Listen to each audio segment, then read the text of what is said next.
Welcome to The Business Strategist, the show for CEOs and founders ready to scale fast, lead smarter, and build a business that doesn't rely on them.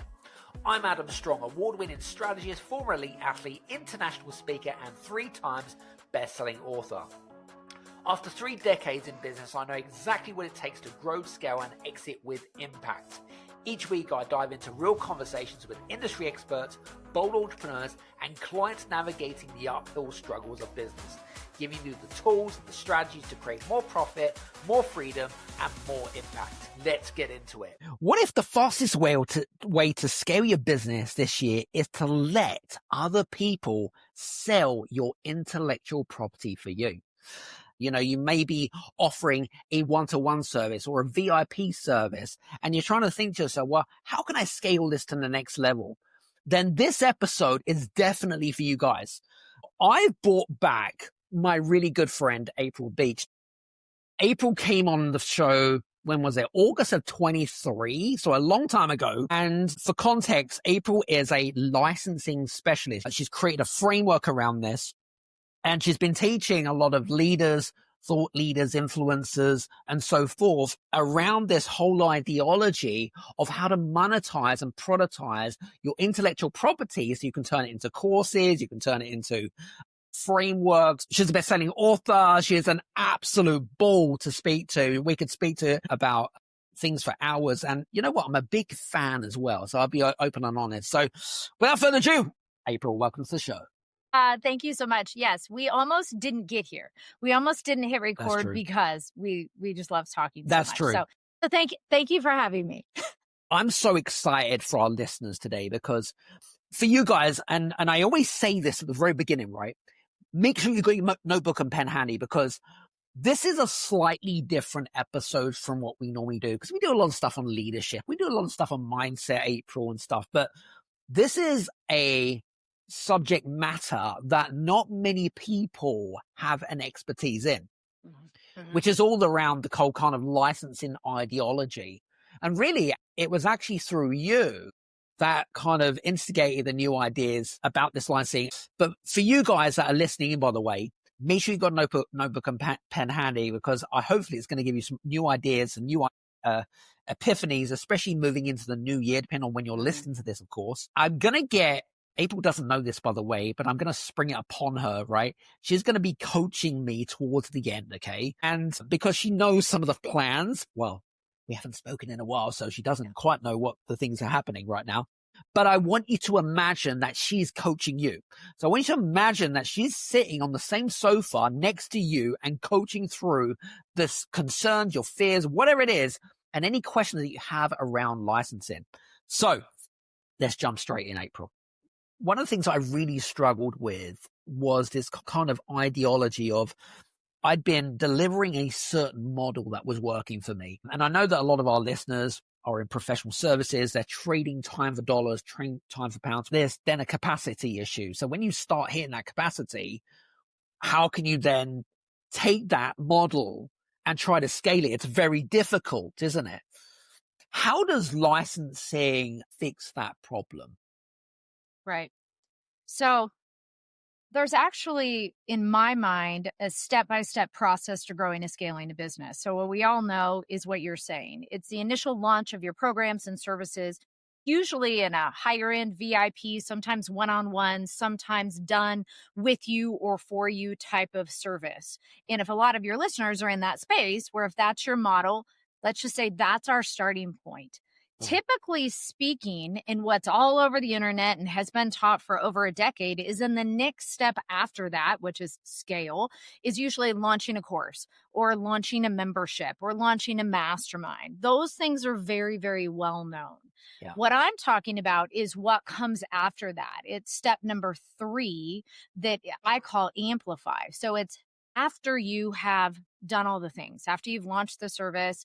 Maybe a course isn't right for you. Please don't launch one just because somebody told you to. If it's not right for you, but just being really mindful, whatever that model is that you're doing, whether it is a one-on-one model and you've hit capacity or a small group or even a course, if even some of your listeners might have these traditional scale models and they're wondering like, what do we do now? Like, is this it? Is this what it looks like? Am I doing 5 launches a year or whatever it is? Licensing comes after that.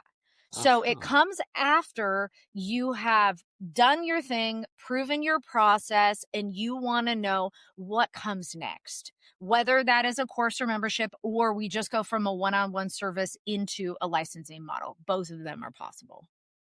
I think also one thing I want to kind of take a little bit of a back step is to really kind of understand and grasp the understanding of what licensing really is. Because to me, when I first came across that word, I thought it was just, hey, I'll just create an online course and license it out, and that was it.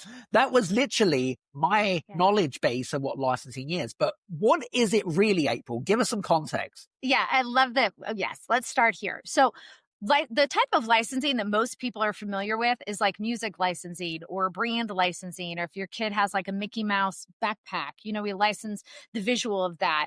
Sometimes we'll license intro music in the beginning of a podcast. That's a type of licensing that 99.9% of people know about and talk about. Yes. The type of licensing that I do is totally separate. We're talking about licensing processes, trainings, methods, or systems to other companies. So my definition of licensing, it fits into like this little niche that nobody really is even really aware of what it is or that they can do it. So that's why I love talking about this, because people are going to leave here going, oh my gosh, I never knew all these things that were possible for my business. I want everybody to get really excited, which you will, I promise you.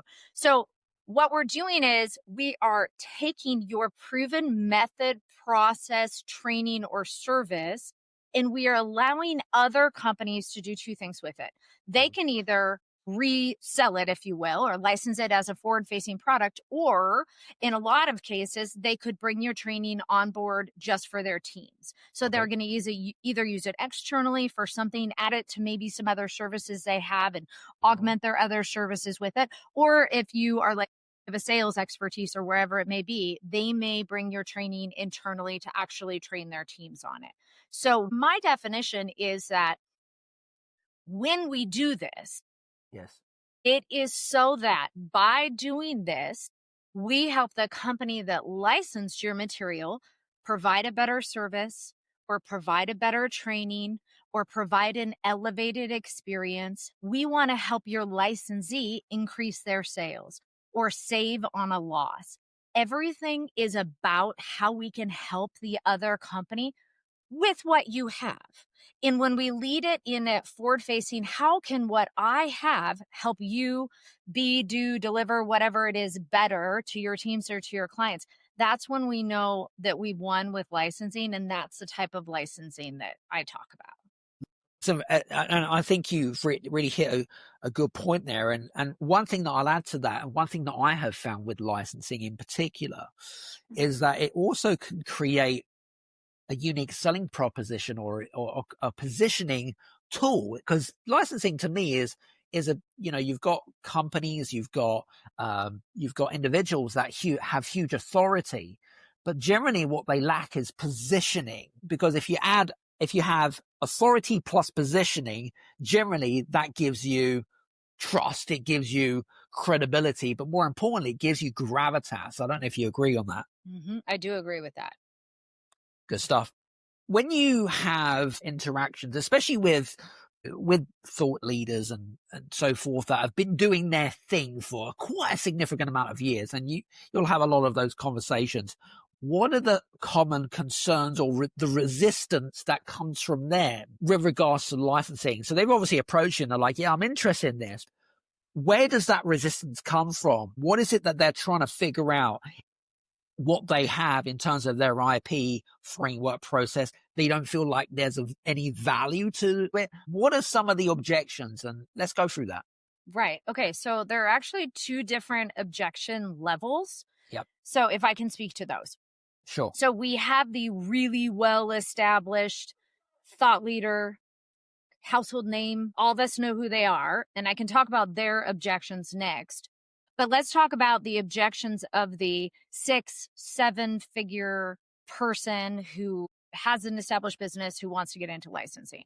Sounds First and foremost, every single person in both levels literally say, I just don't know what I don't know. Help me. Like, where do I even start?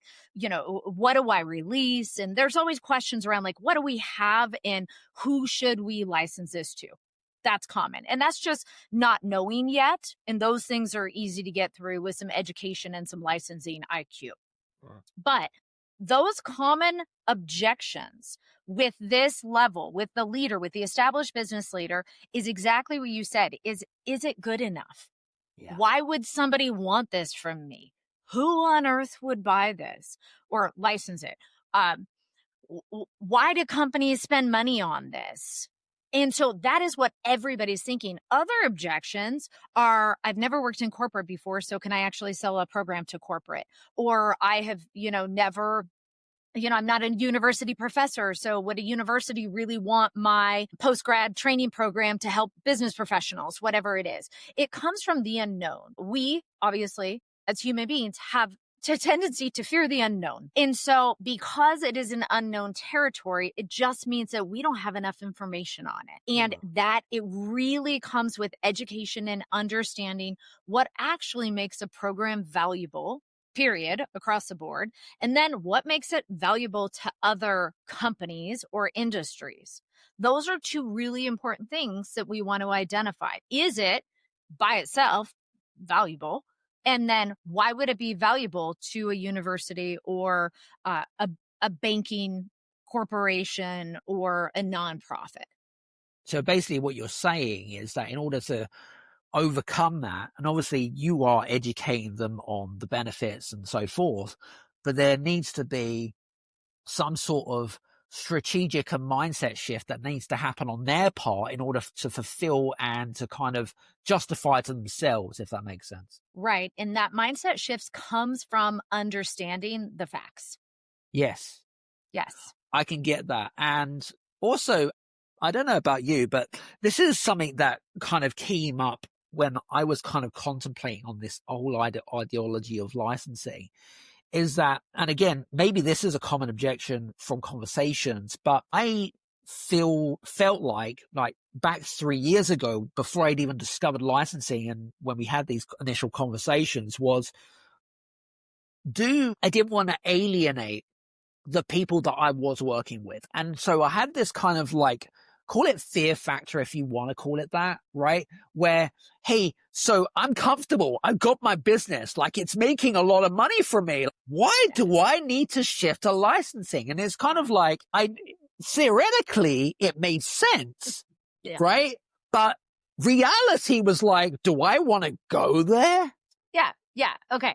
So there are two things here. First of all, what you're talking about is the answer to a question that is a common question that is, my license while I'm still selling B2C, and how does that work? And what is the strategy around that? Common question. Yep. And then the second part of it is honestly, and you didn't ask it directly, but people are thinking it subconsciously, how this feels like a big undertaking. How long is this going to take? I don't really know what I'm getting into. I'm not really sure if I want to put the time and the energy into this. 100%. So do you want to go down both of those pathways really quick and talk about it? Let's do that. Cause okay. I tell you, I have been down that path, so we can talk about that 100%. Okay. So there is a strategy about if you are, actually, let me back it up. Yep. The only reason why you are qualified to even have the conversation about licensing is because you have a B2B business and you're good at what you do and you deliver predictable, measurable, transformational results. So that, first of all, the understanding is everybody who's licensing also has the B2C business, period. Okay. So that's not abnormal. That's what qualifies you. So we want to have, again, processes or trainings that have delivered other people results. So there is the answer to who can license. Are you good at what you do? You're not winging it. It isn't copied from another coach and regurgitated, and then you stole something and then you just created something out of somebody else's thing. It has to be your own unique methodology. It has to be something you've tested. I mean, certainly concepts, everything that we build comes from established concepts and you make it better with your own unique sauce, right? But Have you tested it? Do you have happy people or companies or, whoever that is? And are you good at what you do? And I'm not like people always come to me like, I'm not the licensing police. Like, if you're good at what you do. So let's work with ethics. Are you just pulling this out of thin air, or have you actually been doing this for a while and you have proof? The time will tell, because nobody will license from you if you haven't gotten results before anyway. So it'll solve itself. But that's the first thing.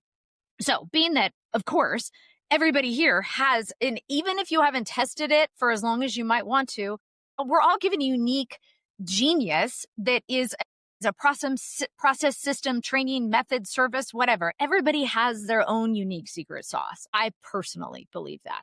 Yeah. So now we're going to say, now you still want to sell that B2C side. And you want to make sure that that sustains. So usually what happens is, to get into licensing, we ask ourselves, do we want to either, number one, take some of the same trainings, or are we licensing the same training B2C that then we're also looking to license that method or asset into companies? If that's the case, we want to be very careful that we are not, alienating or cutting out services or cutting your legs out from underneath you. And we want to have a strategy to license into other industries that your current B2C offers don't touch. That is a smart business move. This is scaling. It's increasing your value, so we want to do that. So the strategy of who then we would license to is important if you're continuing to actively sell the exact same asset. Some people I talked to are retiring assets and only moving them B2B. Some people, it is this dual strategy until we might tilt the scales, and then they, a year or two, might say, hey, listen, we just don't really want to sell this B2B anymore, or B2C anymore. We just want to license it. That's fine. So there's strategy behind that. And so that is the first thing.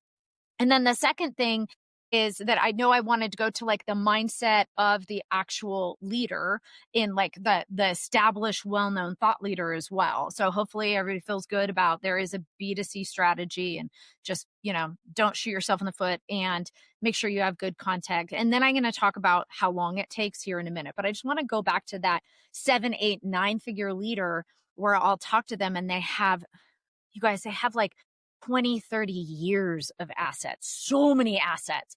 Usually the mindset hesitations around that leader, honestly, to be at that point, they have passed so many mindset issues that I have, you know what I mean? Like their mindset, we got you, to be there. But really what they're looking for is, what's my legacy? How do I increase the valuation of my company? How do I decrease my costs? How do we expand the reach of our work into other countries or regions or industries? They could be a leader in a business industry and maybe want to get into education. So that the mindset really is more around, what is the strategy that isn't going to take me any time to do this, or very little time to have even a greater impact than we already have? Let's go to 9 figures or whatever that would be. Yeah. Everybody across the board is like, I don't know what I'm doing. This feels big, and it feels big just because it's new and we haven't crossed these pathways before. So understanding, let's talk about how much time licensing takes. Licensing is very little as far as time consumption. What I mean is, the hardest part of licensing is what happens in your brain first, and it's laying out the licensing strategy on paper. It's understanding what you're taking, how you're remodeling it. We lay it out on paper, including the assets and that accepted or planned rollout plan of that content. And then we align it with the industry, and we price it and all that stuff, and we sell it on paper first before we ever go and build it. So it's very minimal lift. What anybody needs to be able to commit to go into licensing is give yourself permission to have about 25 to 40 hours to literally sit down and build your strategy. You can do that in 1 week, if you really think about it. And then really the sale part of licensing is very, old school. We don't have to run ads for licensing. The sales funnel for licensing is very, very simple, low maintenance, light lifting. Hey guys, I just wanted to take this opportunity to make you aware of a brand new tool that we've just created called the Exit Readiness Assessment. Now, it is for founders and CEOs that are looking to exit from their business operations. Now, it doesn't matter even if you're not looking to exit right now, I would highly recommend to go and take the assessment straight away. It helps you to identify areas in your business that you need to work on to help you towards that exit strategy. And at the end of it, you get a personalized report on some of the areas that you're doing particularly well in and some of the areas that you need to make some improvements to. Make sure you head over to readytoexit.scoreapp.com. That's readytoexit.scoreapp.com. Enjoy. You've highlighted some really good points here. I want to pick up one thing that you did mention, which was you had mentioned like around, so if someone's got their secret sauce, their methodology, whatever it is, and you mentioned the word test to be tested.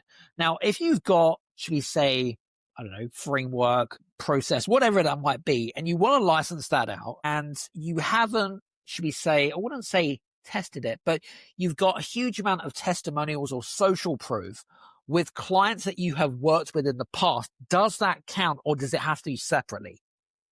No, yeah, that absolutely counts. If you have utilized your method and framework, process, or service on any, company, individual, and you personally, I mean, this is where it comes to ethics, you personally believe and know that it works and you've seen people gain results. To me, that's a green light. That's awesome. We have something great here and people are winning from it. So now let's help more people win from it. Yeah, I think you make a really valid point there because I feel like that's probably one of the big hindrance that holds people back from licensing. It's like, well, why would anyone want to buy something or license it if I don't have the proof to back it up? That to me would make zero sense, of course. But yeah, and they're not going to buy it, right? Like maybe if you're not really sure, take it to market and then we'll see. Yeah, exactly. But I mean, I love not wasting time or money. So let's just test it some more until you're sure. Exactly. Now, I'm just thinking about some of our listeners here, which are mainly in professional services. Can you give us maybe, I mean, you work with such a wide, diverse amount of clients, industries, etc. Are there any specific types of professional services? How is it that we could use licensing as a way to maybe scale, say, a law firm or scale, say, an IT consultancy or whatever it is? Like, can you give us maybe an example of how maybe a client of yours has gone and done that? Yes. Okay. I'll give you two examples with as much detail as I can Sure. and share.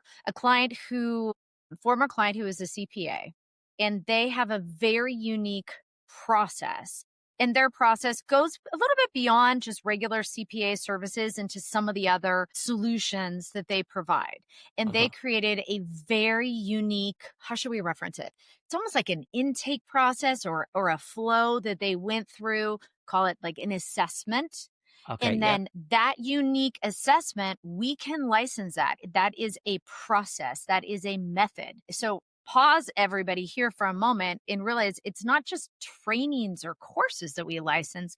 We can license SOPs. We license assessments all the time.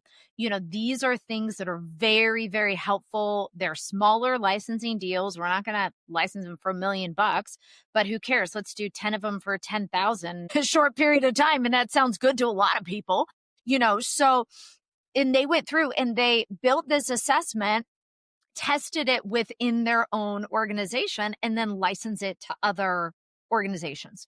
So that's an example of one. Another one is also very similar to that assessment.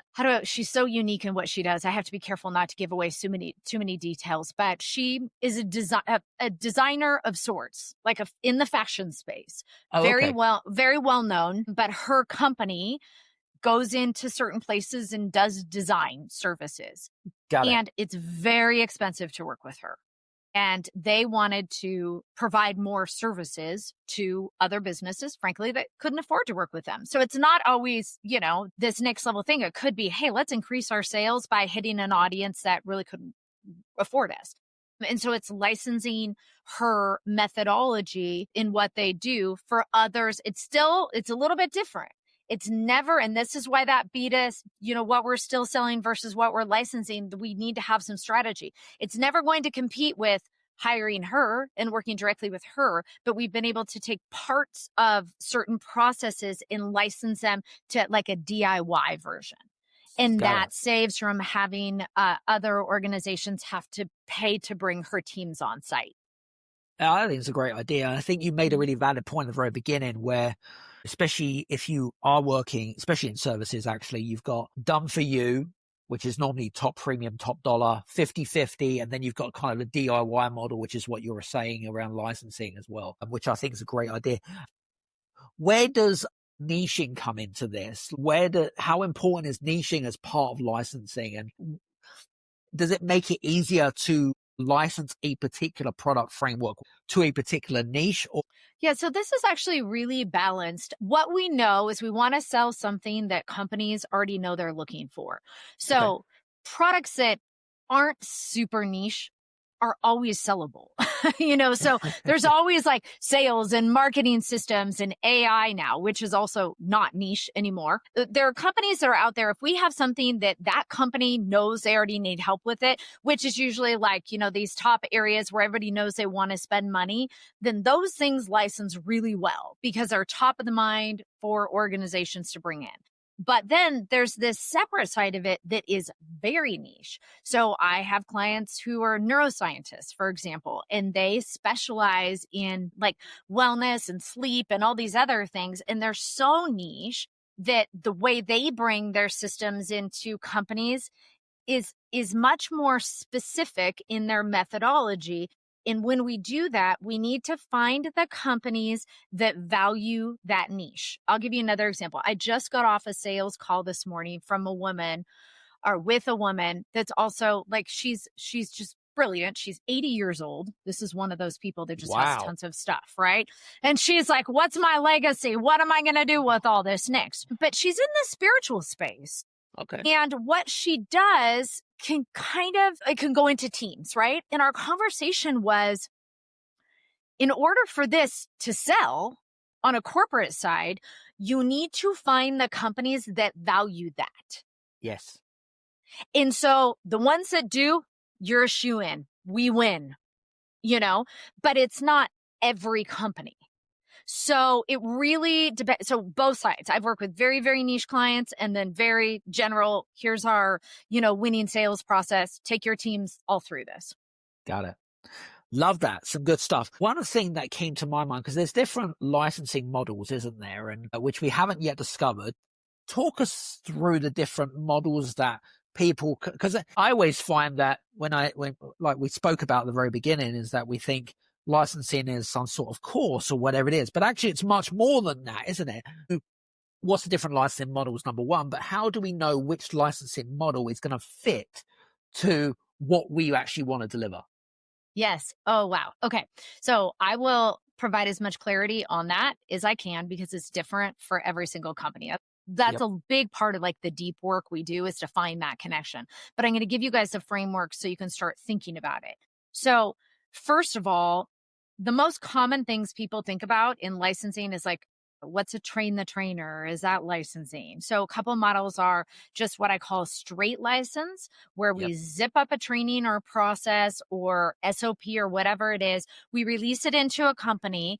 And these are my favorite ones. And then we say, okay, great. See you later. Bye. We'll talk to you in 2 or 3 years when it's time to renew. That's it. That's how I license my stuff, you guys. It's like, okay, this is great. Thank you for paying me for that. And I'll talk to you soon when it's time to pay me again. And we just like send it away and there's no management. That's just a straightforward license.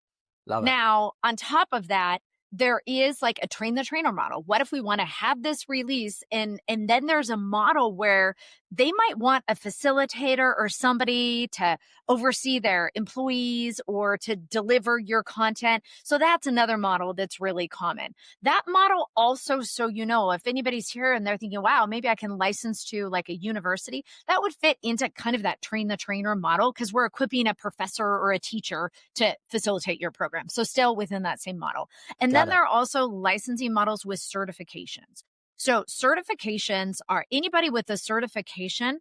Stacking licensing on top of that is a shoo-in. It's like we have the people that are good at what you've taught. They've proven that they know their stuff. what comes next? We want to give them permission to then also maybe license your systems, processes, training. It's like a business in a box for people that are qualified already. And so that's another comment. There are actually 5 licensing models, but those are the ones that people would relate to the most. Now, to your next question, choosing what to give them, that's going to be a different extension of what the model is. Is it a straight model? Are we zipping it away?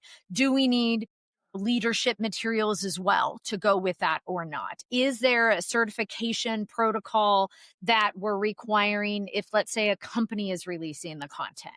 So the connection between exactly what is concluded and what we have is going to be based on 2 things, the model, but also the industry. So the model is also dictated by the industry that we're licensing into and really what is the best model and rollout plan for them.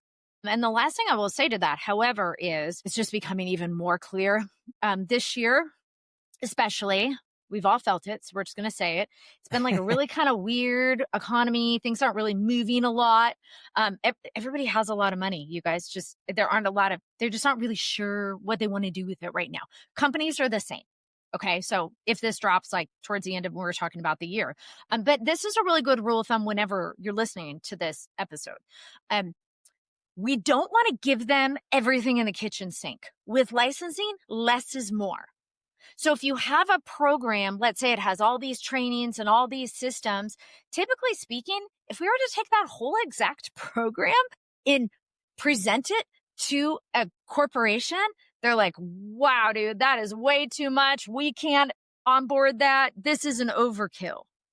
So we don't usually pitch these huge license programs. Now, 5 years ago, those were the ones who were selling. It was kind of like the whole like course boom still, like bigger the better. Give me all of it. Now we're seeing companies saying, you know what? No, we want simple, faster results. And then once you get in with an organization and you're a vendor with an organization, then they just come back and keep licensing more and more of your stuff. Are you planning to sell your business in the next 3 to 5 years? Then you already know it's not just about finding a buyer. It's about actually protecting what you've actually built. That's where our sponsor, Adam Benedict, comes in. They're one of the leading premier M&A legal firms trusted by founders to simplify complex exits, protect value, and deliver results.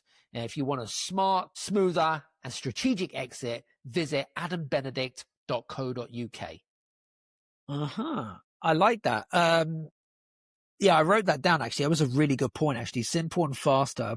People want quick results, as you rightly pointed out. So, in terms of and here's a thought process that came through my mind was, so I'm sold on the idea of licensing, April, right? I've got my ideal clients that I'd like to have conversations with. The big question is then, how do I pitch this idea? Like, where does that initiate start from? Because I might be really new to licensing and I might limit the amount of data that I have up front about if there's an actual market for this. How do you advise your clients in terms of like getting that data, or would you recommend like an MVP? Would you start up some sort of wait list? Like, how would you go approaching to see if there's an actual market for what you're actually selling? Right. So first and foremost, there are 3 ways to sell licensing. Yep. So let's kind of start there. And then we're going to go back into number 1 and dig a little bit deeper because that's what you're talking about. So that number 1 is like organic outreach. How do we connect with these people? We'll come back to that.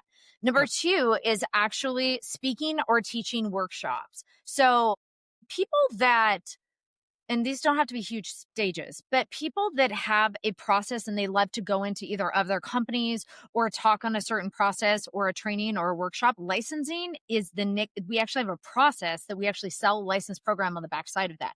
Because if you think about it, you're being paid to go and give a preliminary introduction or a solution. And the best thing for that team or whoever you're speaking to next is then the ongoing, what I call an afterbird implementation, which happens to be your licensing systems. That's the second way. The third way is selling through partners. That is the fastest way to sell licensing. There's a process to do this. We are not talking about affiliate partners, link clicking, percentage off like we know in the B2C side. That's not what I'm talking about. I'm talking about finding key people that already have relationships with or within the industries or the companies that you want to have access to. So an example of this is a client who ended up closing a licensing deal in it's like 9 or 11 days or something, because she ended up connecting with a corporate consultant that already had access to an organization. And his job was to go in and find a solution to the problem that her licensing program happened to solve. And so that is really fast. And advisors or consultants or people within organizations already, their primary objective is to solve problems and to be valuable. Well, guess what? Your licensing product might be that value that also elevates them.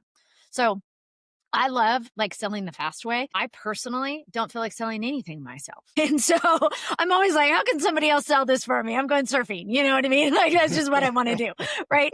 So, but let's go back to number one, because regardless, we have to have a presence to develop that trust. So what is that organic relationship building? What does that really look like? So going back to, how do we approach companies and pull up the telly and we're like, hey, listen, I have this really cool thing. You totally need to listen to this and what I'm going to say and buy it.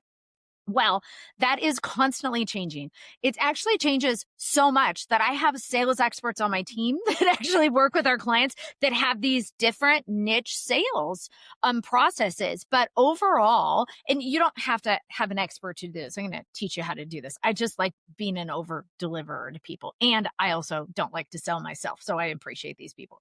So Sure. What we're saying is that first, I want you to go through in any place that you already have an established relationship with. So we're always going to go with warm leads, even if you're 2 or 3 degrees away.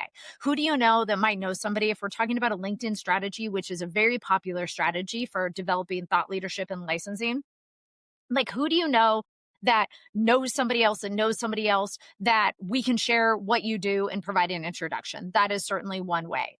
If you don't, can I drop a name on here if that's okay? Like a good reference? Absolutely. 100%. One of my favorite people who teaches this, and I'm so grateful because she's taught this directly to our clients, is Michelle J. Raymond. Do you guys know her? I know on Michelle LinkedIn. Raymond. Okay, so I love Michelle.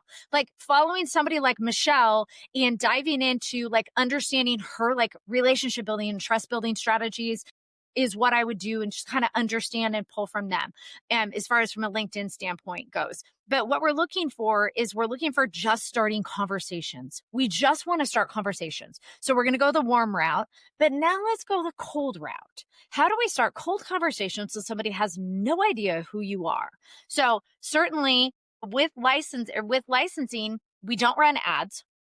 We don't run funnels with upsells and things. Nobody in the corporate world is looking for your order bump, and they're never going to be in there. I mean, we go, I'm aging myself because I'm 49, but it's we go back to the way with licensing that we used to sell things when I used to go to in-person events and hand somebody my business card, right? That's what we're looking for. And so you want to look for getting in the same rooms or being in the same environments that the key decision makers or champions who would value your work are in those spaces. What are the groups that they're in? If you love doing in-person things, what are the events that they attend where you can go and you can connect with them? I have a client that's in one of our programs, and she joined this group, some group in some big city in Texas, this leaders of Dallas or whatever it was, right? And she's in this roundtable with all these different business leaders. And this afternoon, she had a key conversation with a huge decision maker because she was in the same room and that was part of a network. Now, that's all she did. She's not one of those people that goes to masterminds everywhere. She found one key place where she could connect. And this one partner is worth millions of dollars to her. And they were able to start a conversation. So, we are going back to, especially this year, we are going back to the days of, who do you know, or who can you provide value to?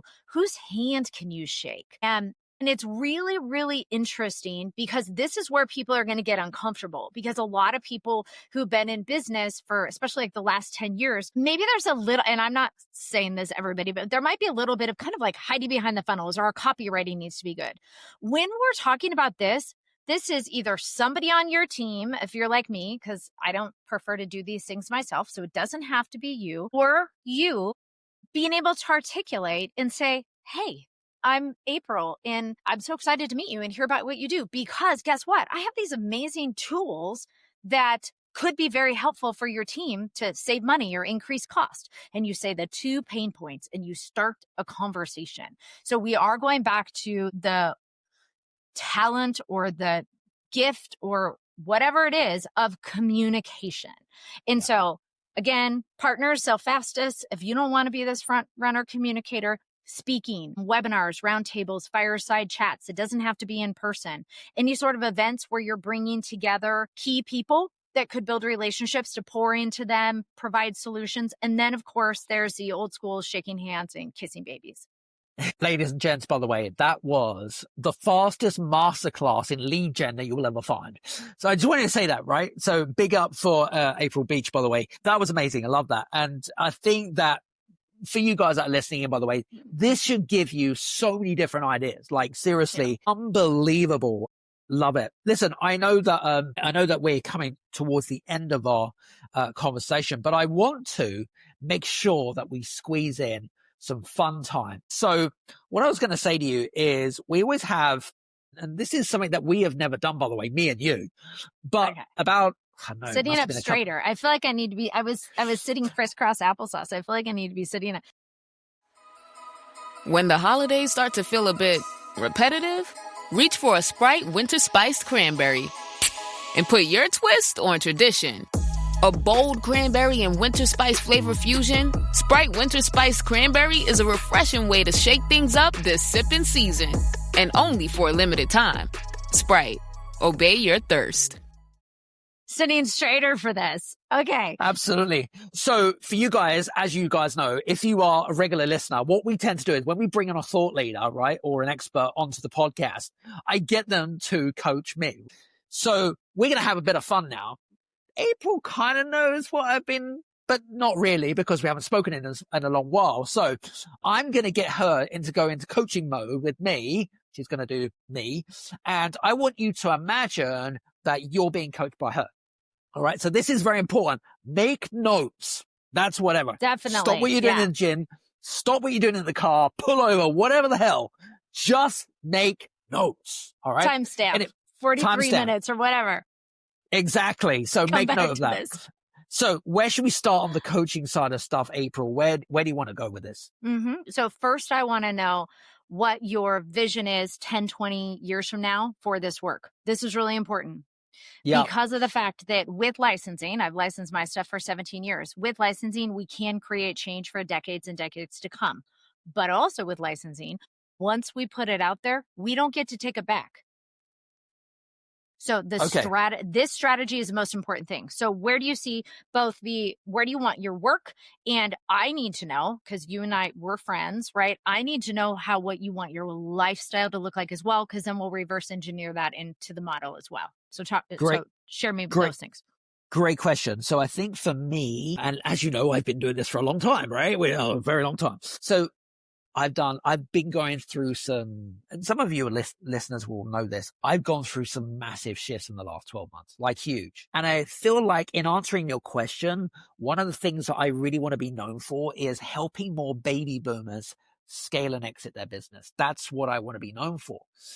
And there's a real underlying factor behind this. As we know, baby boomers control 80% of the world's wealth, and most of them don't have an exit strategy. Like for some of you guys that maybe have been in business for a long time, some of you don't have an exit strategy. You just want to wind the business down. To me, that makes me feel sad.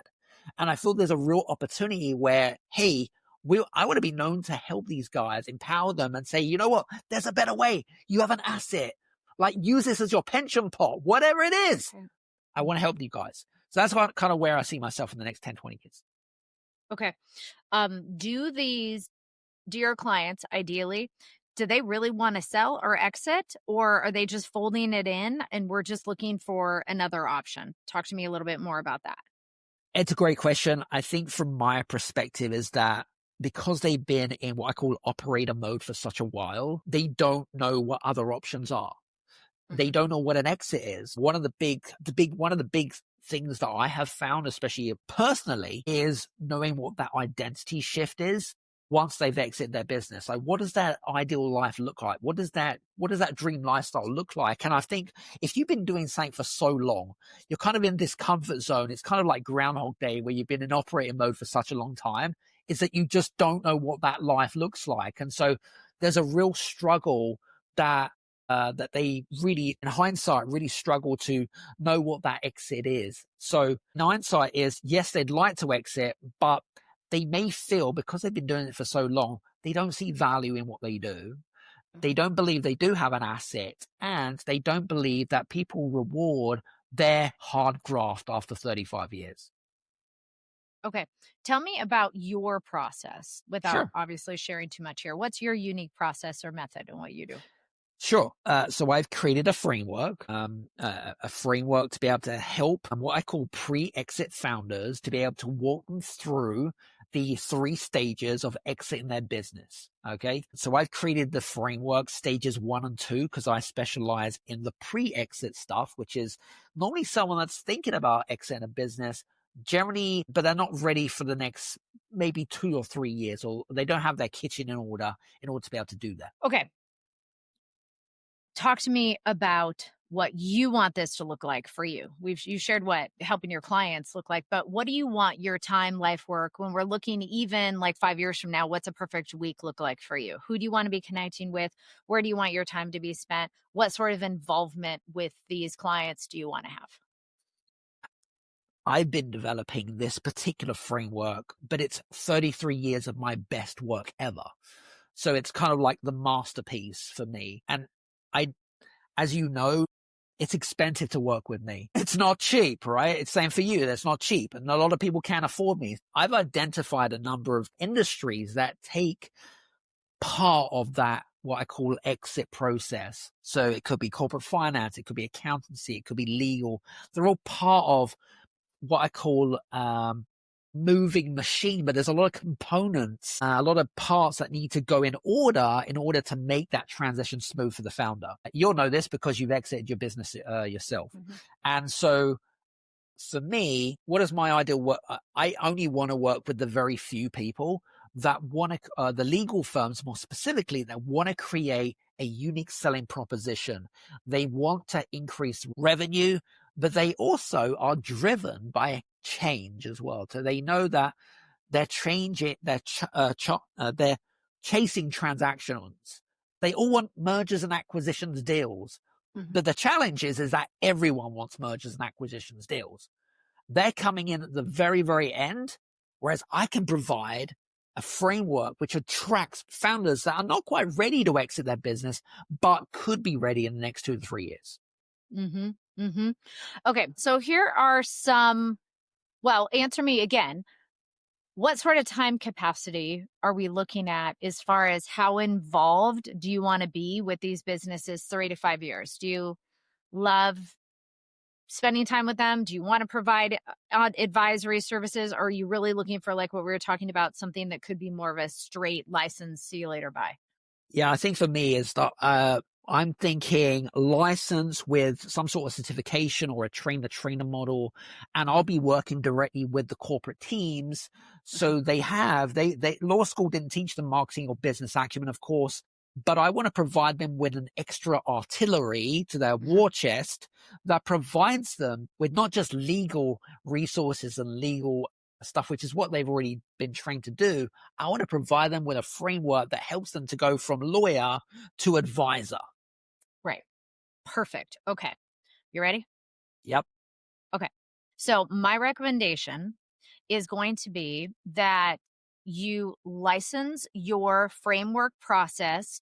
First of all, the first step is going to be as a turnkey asset that these firms can bring in board. And the reason why is all the same reasons why you said. So the pain points, of course, are going to be to increase their sales, increase their client lifetime value, all of those things for these legal firms. In addition, it's also going to be valuable for them because your framework will provide ways that they can partner with CPAs and other services so that then they can also increase and create more of a elite services, if you will, buy this initial framework, then there's their legal fees, but it helps kind of circle in other services as well, which depending on what their financial relationship looks like for that can also be beneficial. So start with the core framework. Start with what do they need to know, need, understand. Take the framework that you currently have. And then what I would actually recommend is for you to stack on top of that train the trainer with a short period of advisory time also with you. So the train the trainer, I want you to create trainer guides, facilitation materials, tools. They can have the framework, but then you can create some pre-recorded courses and things that people down the road 2 years from now that didn't get to meet with you live, they can access it too. So anybody in their organization that actually could be assigned to be these overall consultants will be trained and equipped. But in the beginning, what I feel is really important with this, because part of what is important, just knowing you for as long as I've known you too, I want to retain your thought leadership. So I want you still to be like the guy. All right. In order to do that, first of all, we need to talk about white labeling, but I wouldn't necessarily recommend it at first. You don't need to do that at first. I would name this framework, if you haven't yet, something that we can trademark and become very well known. Certainly we need to copyright the process as well before you license it. But then what I want you to do is I want these firms to be able to have the Adam Strong come in and say, hello, welcome. So glad that you guys got this. This is why it's important. And to have you build a relationship with the leaders in the firm. And we can do that in an onboarding period of time. It can be just one onboarding meeting. It can be the first 90 days, like equipping their trainers. So we have a straight license of the tool. We have a train the trainer facilitator guide. And then we stack Adam virtually or live, whatever that looks like on top of it. And so the product itself is always much more than the framework. The product itself is Adam and the implementation and the rollout and how you've thoughtfully created it to be uniquely used by them. That would be a very, very valuable licensing program, because we can prove that they can increase their sales, they can increase their lifetime value, whatever that's called in the legal field of, basically their clients, whatever they're allowed to ethically call it, but they can charge them more. And they have somebody that has equipped their teams. And, what's really interesting, we see this with healthcare as well. What's also valuable to them is that they want to be better than the other firms. So this public relations, how is this marketable? But that knowing that also tells us that what I want you to do is consider some sort of exclusivity at first. So there are 3 different ways where we can provide some sort of exclusivity. You can provide exclusivity like how it's delivered, meaning you can limit and say, hey, listen, you're only allowed to deliver these frameworks to in-person clients that come into your office. Or can they provide some sort of online? So it's like their use case delivery is some sort of exclusivity. Secondly, you can provide exclusivity based on their area of expertise. So if it's one firm, then they specialize in one thing in a certain area, whatever that is, that's another way. Or you can provide geographic exclusivity, which still kind of fits into that. It's the only firm in Connecticut that has this system. And then the third exclusivity is, even if you provide some sort of exclusivity, you can limit it. You can say, you guys are going to be the only ones I'm going to license this to in, New York, whatever, not all of New York City. They would have to pay you a lot for that. but like in this one, I don't know, neighborhood or borough or whatever they call them. I'm California and I don't know what those things are called, right? But for a year. And so we give them a year to promote the heck out of it and be like, hey guys, we're the first ones. And so I want you to also be thinking about increasing the value of not just the product, but the release through some sort of exclusivity, because we know that that's important to them. I like that. We have to have deeper conversations about this, because I know that you got to shoot very soon. We could talk about this definitely on a lot more deeper level. This is such a fascinating topic to me, and I hope that number one, you found this of value to you, because it is, like I said, it's one of those topics which you won't find much knowledge on. There's not many experts that specialize in this particular area of expertise. And April is the go-to girl to definitely do that. Just to wrap this up, April as well. what are you working on right now? I mean, you've been doing this for 28 years. That's a long, long time. Like, what do you see yourself in the next 10 or 20 years, apart from surfing in Costa Rica or Barbados? What else matters, Adam? No. Well, that's true. It's really, really interesting because I feel like I have a blank canvas. I'm a new empty nester. And so, yeah, I'm just trying to figure out, like, what is this? Certainly, I feel called to be in this space. I mean, we have methods and frameworks that people need. We're the only ones that have them. And so actually, I'm just getting like this full-blown blueprint download from God being like, what am I supposed to do? Right now, I'll be really honest, I'm not sure. I know that I have a responsibility to help people with unique genius expand the reach of their work in the world. I'm clear about that. That lights me up. We'll continue to serve people the way that we are. Next level service. Honestly, for me, I feel like moving into working with organizations and more nonprofits, helping them really license work probably in like 10 years from now. That's not, sales and stuff, doing stuff that is really hard to monetize with organizations that could never pay me. That's probably where I'll be. Very good, very, very good answer. For you guys that have been listening in, thank you so much. Oh, by the way, April, I just want to say thank you so much. This has been a great chat, You're right? welcome. Yes, I love talking to you. And for you guys that have been listening in, listen, if you have any further questions, please do feel free to reach out to April and the team. We're going to leave all of her show description notes and her social media links below. Please make sure that you mention the podcast, of course. And there's a little gift as well there that April has kindly donated. So make sure you go check that out. So thanks from me and April. Hopefully we'll see you back here again on the Business Strategist, and take care and see you soon. Cheers now. Hey, Ryan Reynolds here.